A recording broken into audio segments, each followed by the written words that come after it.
I read Victor Davis Hanson's book, The Case for Trump, which I would highly recommend to anyone who's interested in Trump as a phenomenon.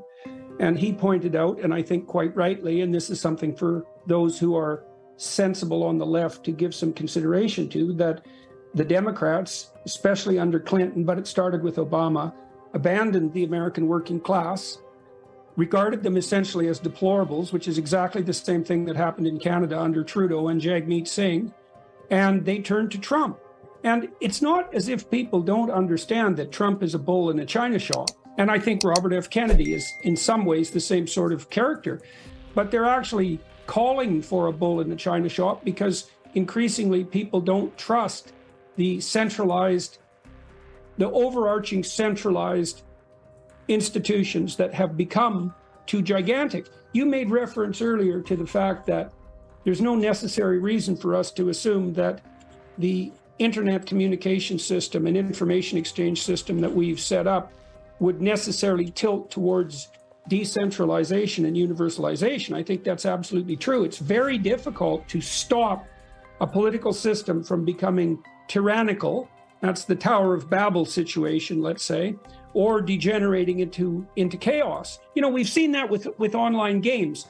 You know, some of those massive online games degenerated into absolute chaos because the rules by which they were constituted turned out not to engender a playable game.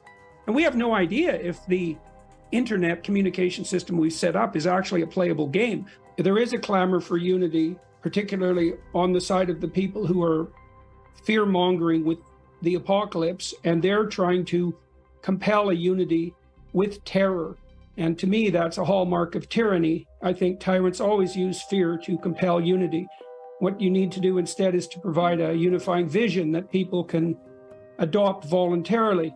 You know, and you said when you posed that question that I'm a divisive figure, but I actually don't think that's true. I'm a divisive figure online, but it doesn't seem to be the case in the actual world, because all the interactions I have with people in my actual life in public they're uniformly highly positive. And so I don't think the online world is a very accurate simulacrum of the real world. In fact, I think it's dangerously demented in many ways, and it's giving us a false sense of reality. You know, it's a new sensory system, right? The whole net and our new means of communication. It's a whole new sensory and social system. And there's no reason to assume that it's actually providing a valid representation of the actual world, especially because it also seems to be highly gameable by narcissists and psychopaths. And that's not good. That's not good.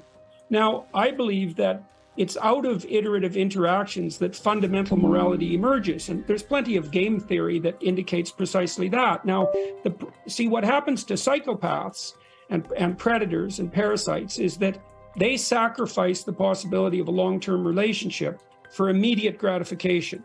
And that's not good for them, by the way, because they tend to be very unsuccessful people, and they have to move from victim to victim very rapidly because people cotton on to their games.